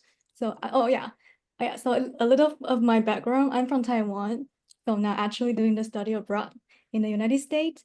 And I feel like because there's kind of like a culture difference over, so maybe not every Taiwanese people, but at least myself, I'm a little bit like shy, and I try to speak up a little more. So like after I see how you share your ideas and then be so confident and stable, and I'm like, oh, I'm just wondering, like, do you have any tips for how to like work on the communication skills? So there's a few different things I want to advise, and I appreciate that question. We all, to some extent, we all come from different backgrounds and different experiences, right? And one thing, I don't know if you were on this call earlier, is I was born in the South, grew up in the Northeast, in Jersey, and went to school in Connecticut, but I'm currently in Juneau, Alaska. The culture in Alaska is vastly different than the Northeast. The speed they do things, how people communicate, and like I'm even still adjusting to that, and I've been here a handful of months because it's just different. One thing I would really like have you think about is twofold. One, tell people. You know, people love to help people and make sure everyone's included. So if you take the time to say to people you're on a team with, or, you know, maybe a boss, hey, this is how I communicate, this is how I would perform best, and, you know, go on and really have that dialogue. Then there's a set of expectations, but they're also now going to be more understanding of how they should be communicating, how you're going to communicate, right? So for me, I talk with my hands. I'm a very engaging person, but I always ask the team I might be leading or different people, how would you like me to communicate with you?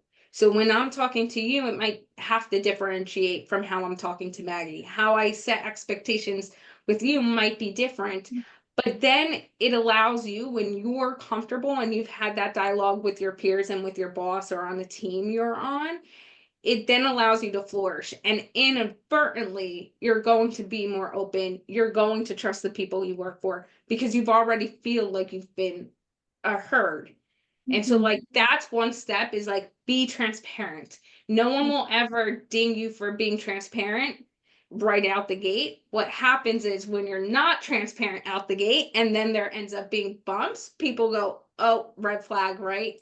Now, and all these other things. The second part is, when you're in school now, put yourself in positions where you have to talk. where you have to engage in groups, right? Because Yes. then you will become, it will become less as a outlier and more of a norm for you. I see. Yeah, thank you so much for your advice. Also, I definitely agree with your point of like ask for help because oh yeah, so Hayden used to be our president of supply chain, and I'm now majoring in supply chain because I remember Hayden was doing like a club thing, and he was standing there, and I asked him like, oh, may I have like can we? So I just asking some questions, and then he was very welcoming and then like encouraged me to speak up. I feel like today I'm able to like be here and asking questions because he's here and I kind of feel encouraged. I love to hear So, that, Beth. Let's go. That's awesome. Yeah. Well, yay. look, Hayden's making a positive impact and he doesn't even know. Well, And that thank you and so that's like one of the things you never know either by using your voice or doing much. small steps, how that can also impact not just yourself long term, but others. So really good for you for being here. Great job for asking questions and being involved, and just keep taking those little steps every day because those little steps add up over time. Okay, Beth, I I'll would keep have never guessed in a million years that you were shy or that you had difficulty talking. Oh You my jumped God, right Mercy. in today. You've been very vocal, and Oh, I'm very impressed. So keep doing what you're doing. okay, thank you guys so much. Wonderful, wonderful. Okay, listen up, everybody. I hope you're really feeling energized because now we're ready to kick things into high gear. Are you ready for a little friendly competition? Now, before we dive into our main event, I've got a special treat and share. I'm going to share a series of fill-in-the-blank exercises with all of you, and I want you to get creative with your answers. Don't hold back. The sillier, the better. How it's going to work is I'm going to display each exercise on the screen, and I want you to shout out your best guess for the missing words. And don't be afraid to get a little wild and wacky. This is about having fun and testing your supply chain knowledge. Are you guys ready to put your skills to the test? Okay. So we're going to share.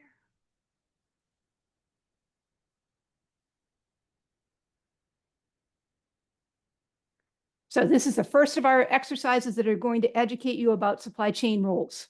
So Ken is a supply chain freshman, exploring supply chain careers as he continues declaring a major in operations management, supply chain management, or management information systems. Ken excels at developing relationships with others and volunteers with his fraternity at the local food bank. One of his passions is environmental conservation, as he wants to influence others to conserve natural resources and reverse global warming. A great way to combine his passion with a challenging supply chain career path is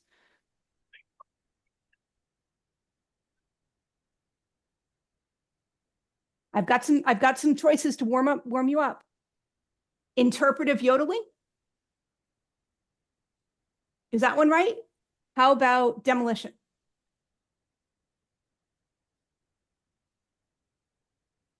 I'm seeing smiles. It is procurement, where Ken has many options for insurance strips and entry-level jobs. Different companies, and this is really important, and this is why we included this in this exercise for you. Different companies sometimes describe the role in the same way, in different ways. So as a procurement specialist, procurement analyst, associate buyer, or buyer, and depending upon the company, the exact same job could be described by all of those job titles. Can respond to system signals to place. What do you think he's placing? Purchase orders. Gourmet mud pies? Purchase orders. Purchase That support manufacturing and continuously improve his understanding of the system to conserve resources by buying only what is needed. As a sourcing specialist or a sourcing analyst, remember Hayden mentioned that that's what he's doing. Ken can help identify companies that participate in, what do we think that word is? Could it be high wire walking stunts? environmental competition, conservation by reading their Global Reporting Index, which is a standard for reporting sustainability practices and help a company choose suppliers for improving the environment. So when you are looking at companies, looking at their global reporting interest tells you a lot about the company in addition to their mission statement, their regular website, or things like that. This is great information to help you understand the culture of a company. As Ken gains experience in his career path, he becomes an expert in his commodity and develops skills in budget planning, forecasting, contract management, customer service, logistics and supply chain knowledge, negotiation, verbal and written communication, and ERP systems. With work experience, he will progress to, and again, different companies call the same thing, different titles, buyer/planner, sourcing manager, or contracts manager, and expand his ability to do what? What do we think he's going to do?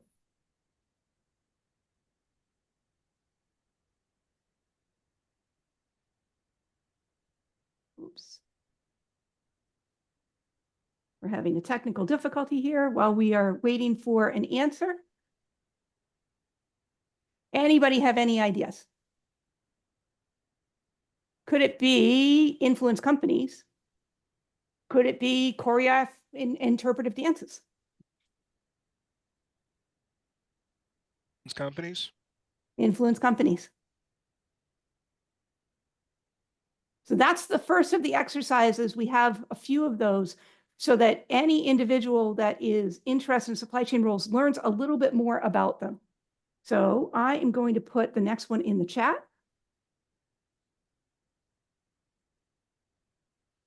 Looking for the chat. Give me one moment.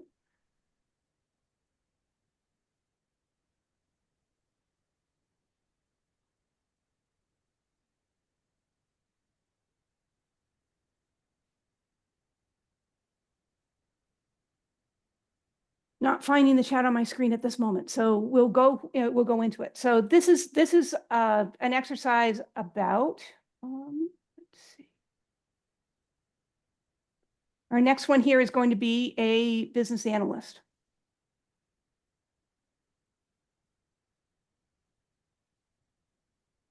So Jesse is a college freshman exploring supply chain careers as they consider declaring a major in. What do we think this option would be? Operations management. Yeah, operations management, supply chain, and again, multiple degrees are selected for supply chain roles. So if you are in a university that doesn't offer supply chain as a profession, but you're interested in it, there is still companies will still be interested and hire you. It does help if you have a degree that's outside of supply chain to add a certificate or a certification to your resume when you're looking for jobs. So they are an outstanding communicator and quickly learn new concepts. So this is something that is really useful for this type of role. And they have the ability to explain in a simple way. Jesse is, what do we think? Very ambitious. I think yeah. And dreams of becoming a CEO someday. Business system roles are a great way to utilize both their technical skills and communication abilities. So if you're somebody that dreams about moving up really, really fast in a company, this is an option for you to consider. Jesse's a top student, leads a supply chain club, as well as volunteers with an ASCM board, and they've got many opportunities for entry-level jobs. As a, what do we think? Analyst? You think it's got a business analyst? It's definitely ostrich handler. Yeah, or systems analyst. Jesse supports their project team. Now, this is what he does. He supports the project team by analyzing data, developing documentation, and testing solutions for clients. So that first job out of school might be a lot of running reports or testing or things like that, but it leads to bigger things quite quickly because they sit on client meetings and have significant exposure to executives as they make strategic decisions. As Jesse gains experience in his career path and attains an MBA at a top school, they become an expert in the implementation of innovative solutions. With work experience, they can produce to a consultant, or what do we think it is? Management? Could be king of the world.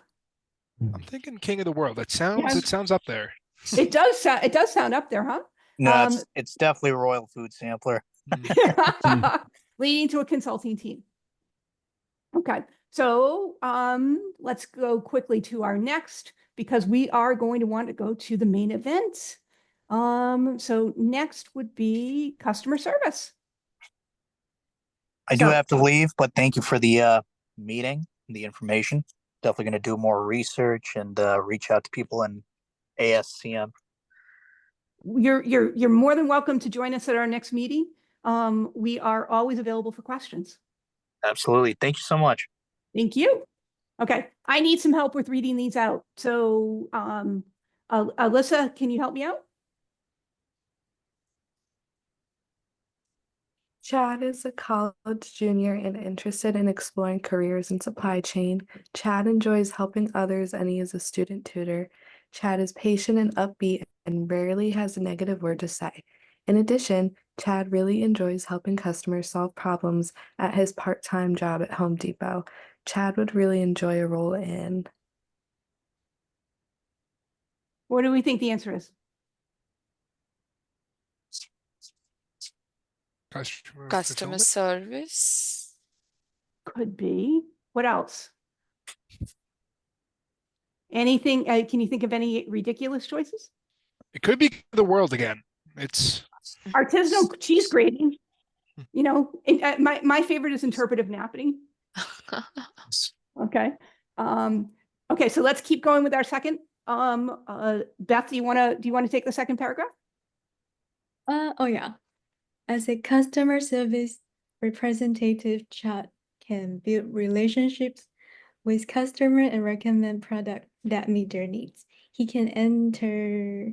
What do we think that is?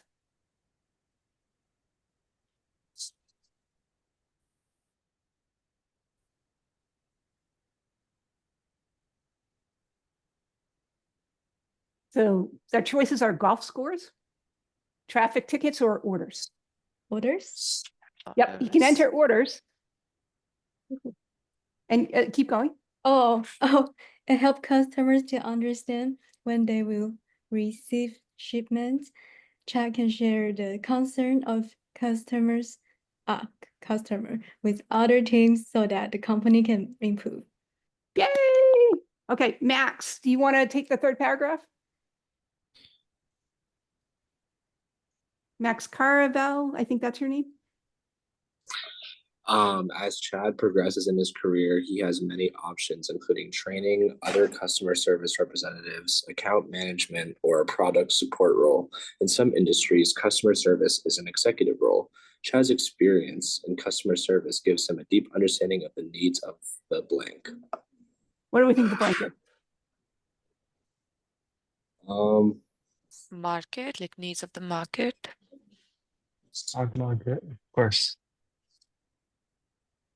Which one do we think it is? Do we think it's customer, president of the United States, or the stock market? Customer. He is a customer service analyst. Okay, so we've got, now we're going to go over to distribution. And so when Deepak was talking about being in trucking, this is what I was thinking about transferable experience, because all of you are doing jobs that have transferable experience. And it is up to you to spell it out to your potential employer, how your experience would benefit them. Okay, so Mint, you want to take this first paragraph? Jan is a driven and detail-oriented college junior majoring in operations management, supply chain management, or logistics. From a young age, she's always been fascinated by how things blank. What do we think the blank is? How things spontaneously combust? Yep. Jig juggle. Okay, so how things work.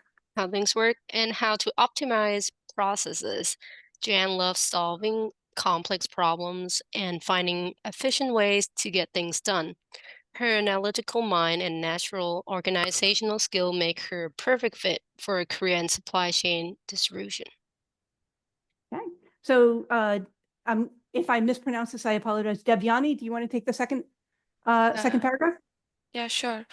As an entry-level distribution analyst, Jan would be responsible for monitoring inventory levels, tracking shipments, and identifying opportunities to What do you think that is?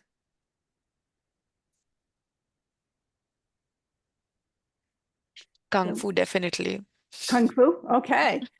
Streamline. Yeah, just streamline the distribution. Keep going, please. Streamline the distribution process. She would use her strong data analysis skills to spot trends, forecast demands, and make recommendations to improve the flow of goods. Jan's ability to multitask, work under pressure, and communicate effectively with cross-functional teams would allow her to excel in this role. Okay. So Bella, do you want to take us home on this last one? Bella Consolazio? Yeah. With a few years of experience as a distribution analyst, Jan could process to become a logistics team leader. In this position, she would oversee a team of analysts and coordinate the. What do we think? Got any ideas? The thumb wrestling, maybe? Distribution.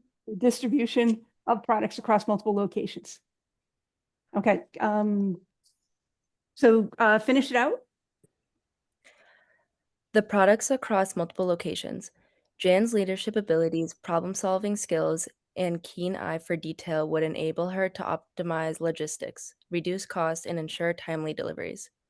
Her passion for continuous improvement would drive her to find innovative ways to enhance the overall supply chain efficiency. Pretty cool, huh? How does distribution sound as a job?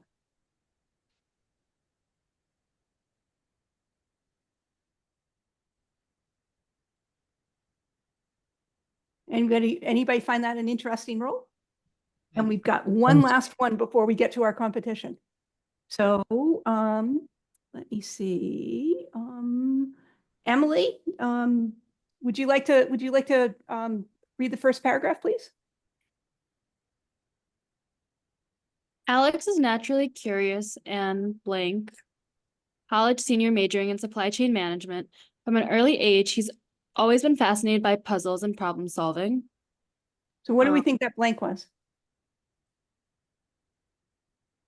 Detail oriented. Yep. So from an early age. From an early age, he's always been fascinated by puzzles and problem solving. Alec has a knack for analyzing data and quickly identifying patterns, skills that make him well suited for a career in supply chain planning. His exceptional memory for numbers and keen eye for accuracy ensure he can keep track of the intricate web of lead times, order quantities, and delivery schedules that are critical to effective supply chain management. Liam, you want to take the next paragraph?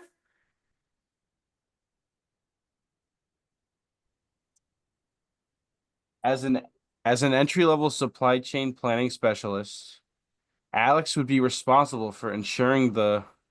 What do we think this is?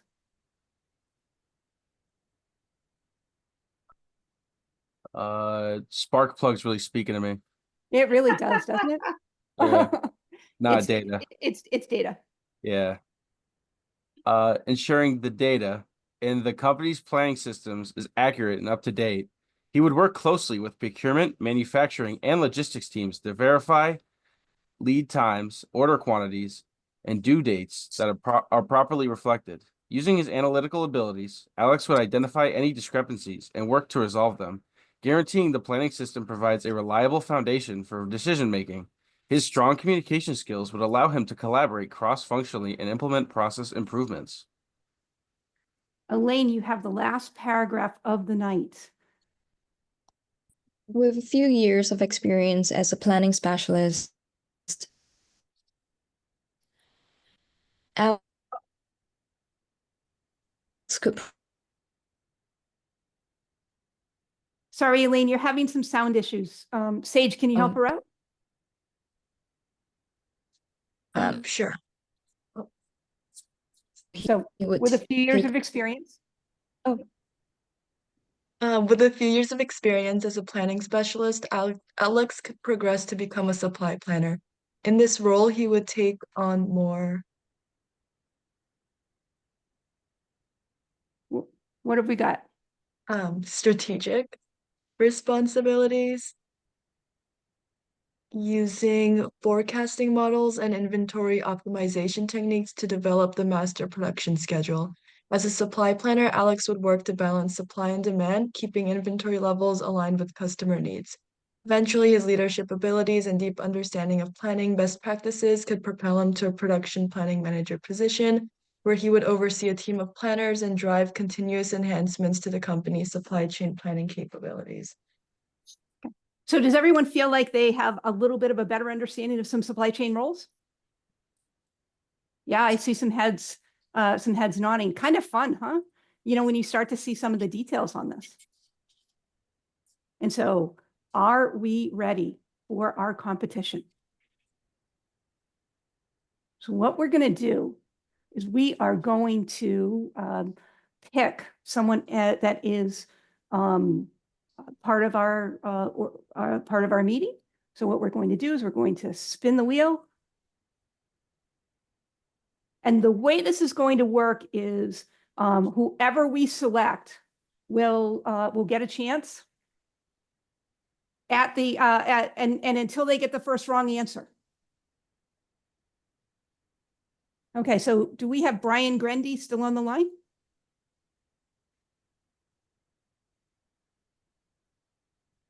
Ah, all right. So he is voted off the island.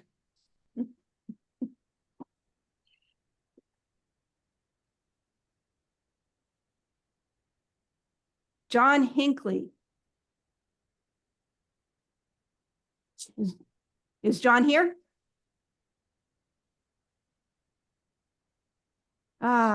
So we'll go to the old-fashioned way. We're going to start with Jack O'Sullivan. Okay, so let's just pull up the game. Hello. Hello. Hi. Hi, Jack. How are you? Are you ready? Yes, just gotta access this site. We can bring it right up on this. We can bring it right up on the screen for you.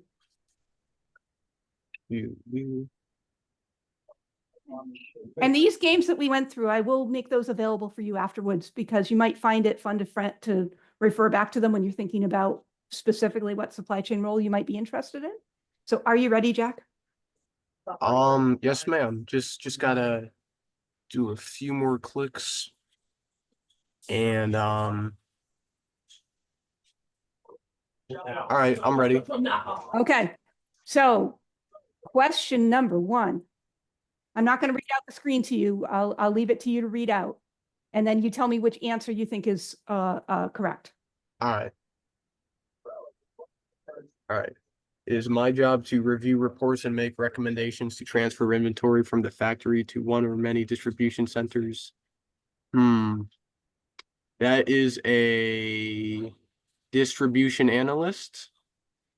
Yes. Ooh. Okay. Question 2.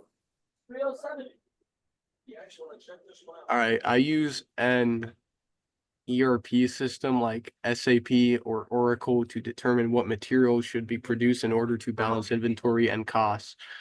Okay, that is a could I get a hint or does that mess with my points? So the answer is not C. You can only use 3 hints in the entire game. So right. so it's A, B, or D. That sounds like a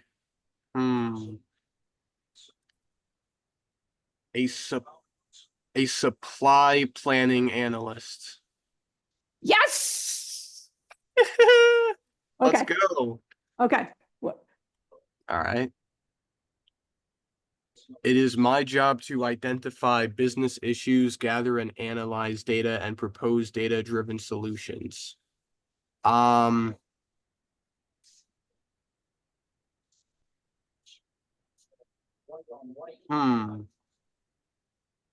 Okay.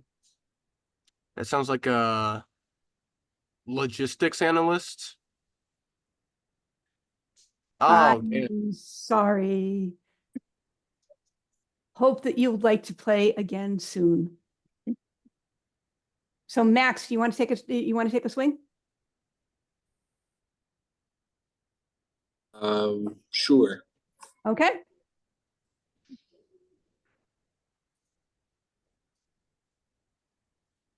Wait, do I want to read the question? Yes, please.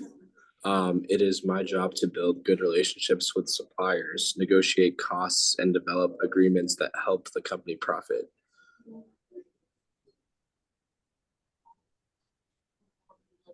Am I allowed a hint? You are? So we've eliminated It's A. not a-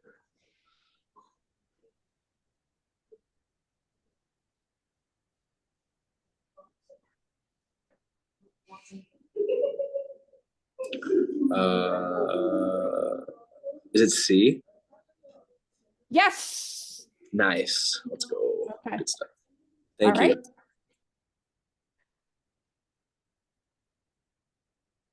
So what is the next? You can read out the next one.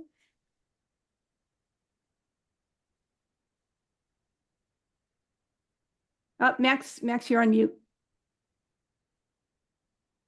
Oh, am I going again? I'm sorry. You go until you either win or fail. Oh, okay, perfect. Okay. My day-to-day work involves communicating with customers, answering specific customer requests, and in some companies, entering orders that customers provide.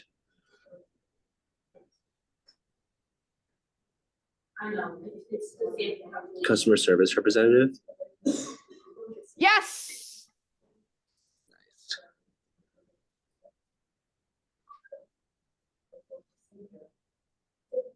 It is my job to identify business issues, gather and analyze data, and propose data-driven solutions.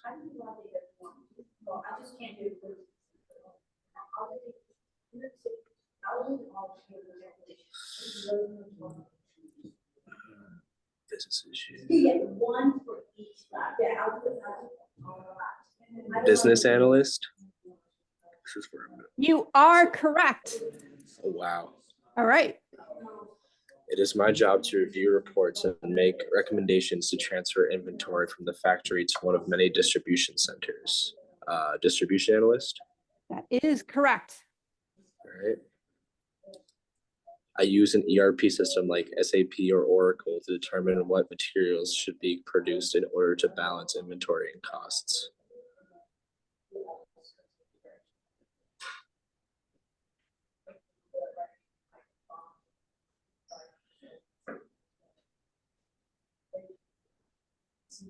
Supply planning analyst? Correct. Oh my God. Wow. Okay. I have 3 years of supply chain experience, and I oversee a team of people that assemble and package laptops as customer orders arrive.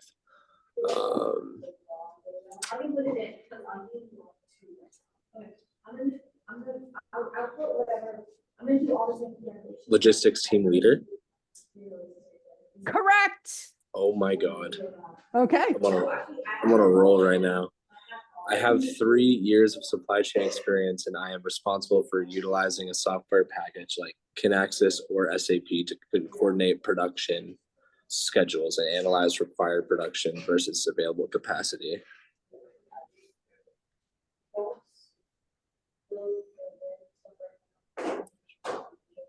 You need a hint? Production planner. Correct. Oh my God. I have 3 years of supply chain experience, and I am responsible for the demand forecast for my product line. I use forecasting software and collect and input information about new products and promotions.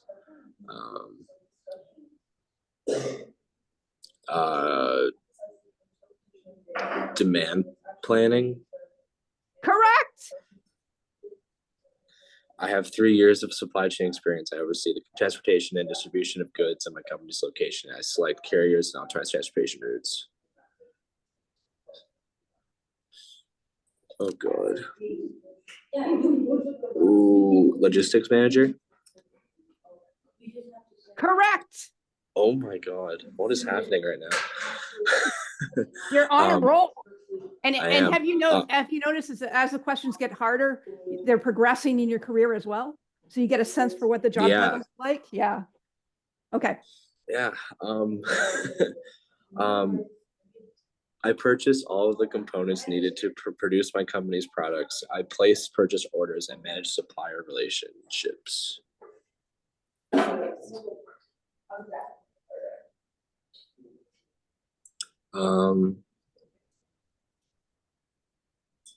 Please purchase orders. Supplier relationship. Contracts manager. Oh, I feel like this is where. Are you sure? Oh God, this is where I'm gonna mess up.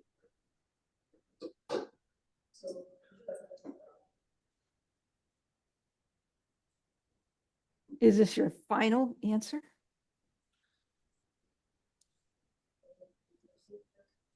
I think so. It seems the most correct. I'm Oh, sorry. it's the buyer. Okay. So let's see. Mint, you Got ready? far. You want to try? Maybe someone Okay. else should do it. You're not feeling so confident? No, I think I want to give another people a chance to Okay. do it. Yeah. Okay. How about you, Beth? How are you feeling about this? Yeah, sure. Okay. So read out the question, give me the answer. It does get easier for people because they've seen it before. Yeah. Okay. My day-to-day work involves communicating with customers, answering specific customer requests, and in some companies, entering orders that customer provide. Oh, I've seen this before, but what was it?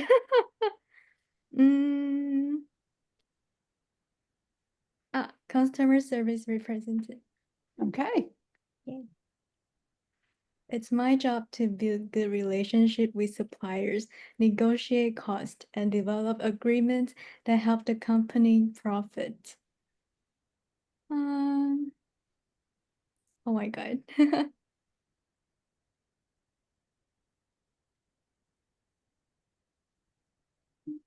Is that procurement specialist? I'm gonna go with that. Okay. Procurement and sourcing. Those are very subtle differences. So what I have observed is we have had 3 tries. We have not had a winner. So unfortunately, we will not have a Amazon gift card winner tonight. But what I would do is share this with each and every one of you. And we'll share the other activities that we talked on tonight. I'm going to encourage you to save these and go through them in your own time, because this will help you learn quite a bit about supply chain careers. It was really fantastic tonight, and I really, really enjoyed the energy that you all brought to this night. I'm so impressed by your knowledge and quick thinking. Before we wrap up for the night, I want to say how proud I am of each and every one of you for coming out tonight. You showed that learning can be fun, engaging, and impactful. And that's exactly what we strive for in our ASCM classes. I firmly believe the best way to master supply chain principles is through interactive experiences like what we've had today. So if you're looking to take your skills to the next level, I'd encourage you to check out our upcoming certification programs. We've got all kinds of games, challenges, and hands-on activities designed to make the learning process exciting and memorable. So thank you very much for this evening. And this is the end of our formal presentation, but we will be staying for any questions that anyone has about supply chain or supply chain careers. So feel free to ask any questions. We'll hang around until the last student has left. And Maggie, I'm looking for the link right now for the certificate. Give me a minute. It was up, and then my computer went blue screen, so now I'm finding it. Okay. And I'll put that in for all the people. Everyone should be able to network now if they want, ask about whatever they want student-wise, resumes, whatever they have for questions.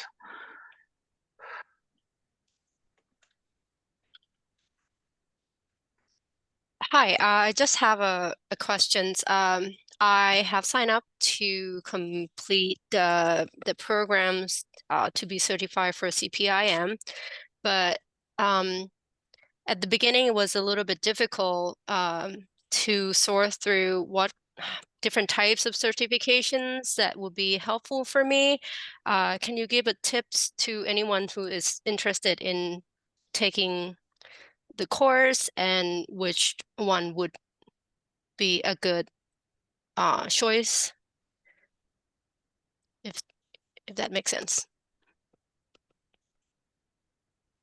So tell us a little bit more about yourself. Are you an undergraduate? Are you? No, I'm actually a mid-level, but because Okay. I relocated to the US, it put me into a spot where I feel like I have to start over or gain some kind of supply chain certifications in Mhm. order to shine in get me on the top list as a candidate. At the beginning, it was very hard for me to pick between to do the CSCP or to do the CPIM.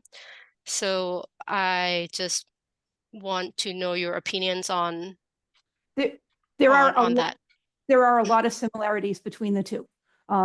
The design is CPIM is for someone that is in the supply chain profession, and it gives you a lot of good information about the overall design of the supply chain, what the strategy should be, and also very tactical. You know, this is how you calculate inventory. This is how you need to approach specific problems, like how do I calculate a safety stock? CSCP is broader, and it is intended to be more for people that are managing across multiple functions. A lot of individuals tend to go towards a CSCP. I think this CPIM is really valuable too. And I would agree that if you're coming in from outside the United States, that certification really helps. Yes, certainly. Yeah. And so we currently have a CPM class that's going on now. There's a CSCP class, I think, correct me if I'm wrong, Ken, that's kicking off in the next week or two. And these are virtual programs. Yeah, it started actually last Thursday. Yep. See, And we will be offering more certification classes in the spring.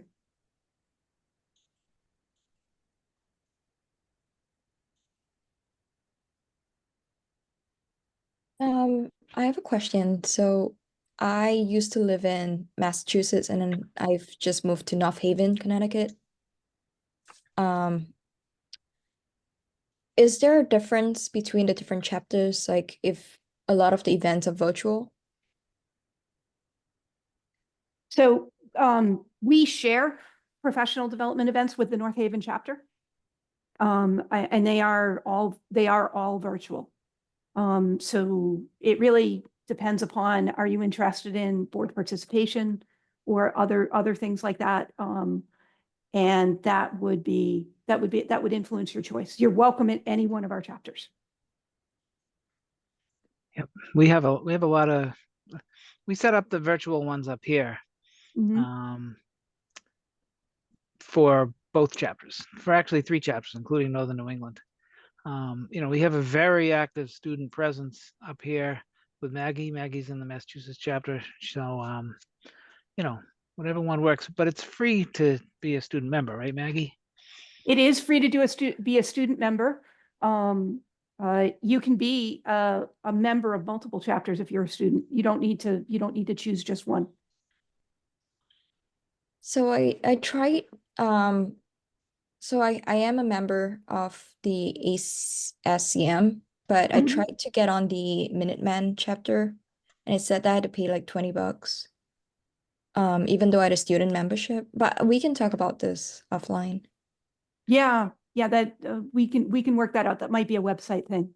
So I would say we've got the student membership link in the chat.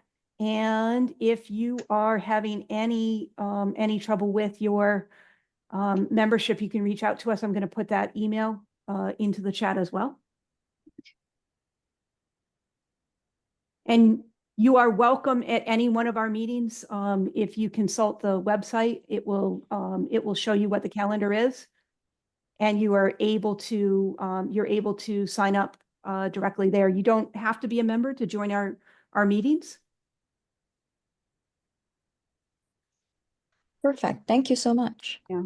And I will mention in passing, for those of you that are brave enough to stay on to the bitter end, that we are planning a student competition this year. We are in the we're in the planning phases of that, and it will be an in-person one-day event, and that will be in the spring timeframe.